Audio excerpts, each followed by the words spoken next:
Sino ba ang mas may karapatan? Ang anak sa unang asawa o ang anak sa kasalukuyan? So, related po dyan yung aking ibabahaging sulat ngayon sa inyo, guys. Stay tuned!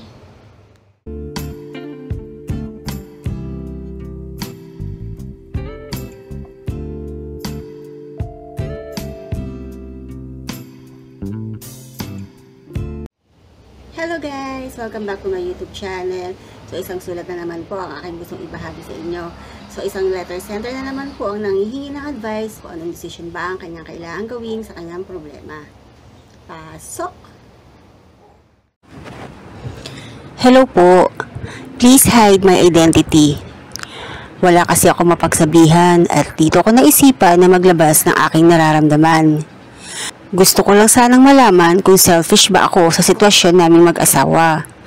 We are 11 years married and have one child which is now 9 years old.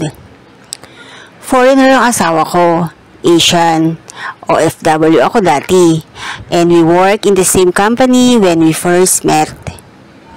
May unang family siya, may 2 anak, 20 years old at 18 years old. Simula noon hanggang ngayon, consistent ang financial support niya sa 2 bata. Nagpapadala siya ng 40,000 every month.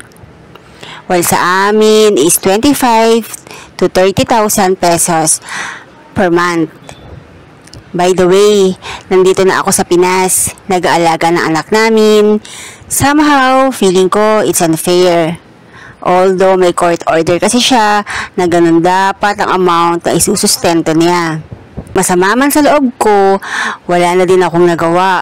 May trabaho ang mother ng 2 bata, pero nasa asawa ko yung almost 100% na gastos para sa kanila. Hindi tulad dito sa atin sa Pilipinas, 50-50 ang hatian ng mag-asawa after separation. Akala ko, when they reach 18, pwede na i-stop yung sustento. Pero 20 years old na yung panganay, and yet, tuloy-tuloy pa din. Hanggang kailan ba ako dapat maghintay na kami naman ang i-prioritize niya? Wala pa kaming bahay. Savings, wala din. Wala pa kaming naipupundar. Knowing the fact na maganda ang posisyon ng asawa ko sa company. Every time ino-open ko ito sa kanya, wala siyang sagot, iniiba niya yung mga topic. In short, iniiwasan niya yung mga tanong ko.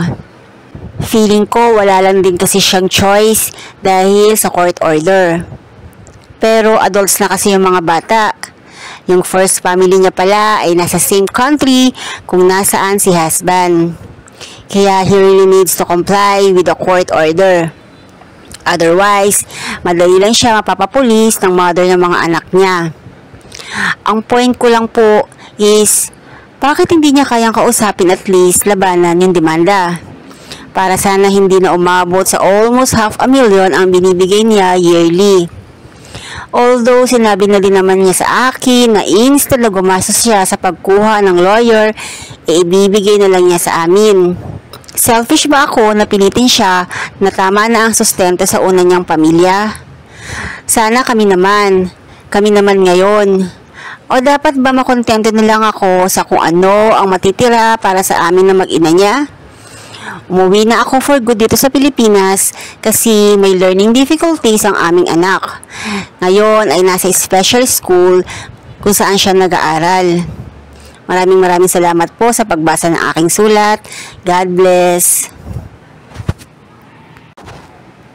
Hayaan mo na, ikaw naman ang legal wife ngayon. At kahit papaano, hindi kayo nawawala ng panggastos. Mahal mo naman ang asawa mo, di ba? Tulungan mo na lang siya. Kung hindi mo kayang mag-work, dahil hindi mo maiwanan ng iyong anak, you can do it online. Alam naman siguro ng asawa mo wala pa kayong sariling bahay at savings. Kung gusto mo, magtipid ka para may maisave ka. Acceptance is the key to have a peaceful life. From the start, alam mo na ganyan ang setup. And yet, you still continue.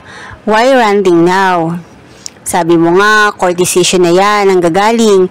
As long as hindi kayo pinababayaan, ay tanggapin mo na lang talaga. May mga bagay na kailangan tanggapin kahit na mahirap, but eventually, it will come to end. Kapit lang at huwag magpa-stress. Ulirang ama ang iyong asawa, hanga ako sa kanya. Hindi naman selfish. Sana all ganyan ang mga ama. Magpakaama sa mga anak nila. Di tulad ng iba dyan na priority ang sarili at ibang tao. You are also a mother. Ikaw dapat na nakakaintindi sa kapwa nanay, di ba? You know how hard it is to raise kids alone. And they were asking is financial support only. And as a parent too, you know our responsibilities never end sa mga anak natin, hindi lang sa financial aspect. Baka kasi yung dalawang anak niya pareho ay nag-aaral pa at gusto niyang suportahan hanggang sa makapagtapos. Ganyan talaga kapag nag-asawa ka na may mga anak na. Kailangan mo na malaking pangunawa. Konting kemot na lang yan. Pasasaan ba at pag makatapos ang mga anak niya, masosolo mo na lahat yun. Kagaya sa atin, may batas tungkol sa pagsusustento sa mga anak. Pinagkaiba lang sa kanila na pa-practice ang maayos, kaya maganda ang kinalalabasan. Sa Pinas kasi, especially sa mga babae, puro emotion ang pinapagana. Kapag hindi nag-work ang relationship nila, bilang isang couple, ang magsasuffer ay mga bata. Kung tatanungin mo ako, kung selfish ka, hindi. Dahil ikaw ang legal na asawa at dapat ikaw ang priority. But alam mo na bago ka pumasok sa relasyon ninyo, ay may responsibility na siya. Dapat pinag-isipan mong 1,000,000 times bago mo siya pinakasalan. So, mga advice ko lamang dito kay letter sender. Dapat, nung bago kayo ikinasal, ay napag-usapan ninyo kung paano ba ang sustentong maaaring gawin ng iyong asawa. Hindi naman pwedeng pabayaan niya yung mga anak niya sa unang asawa, lalo na at ito pa ay mga nag-aaral. So, sana naiintindihan mo yan.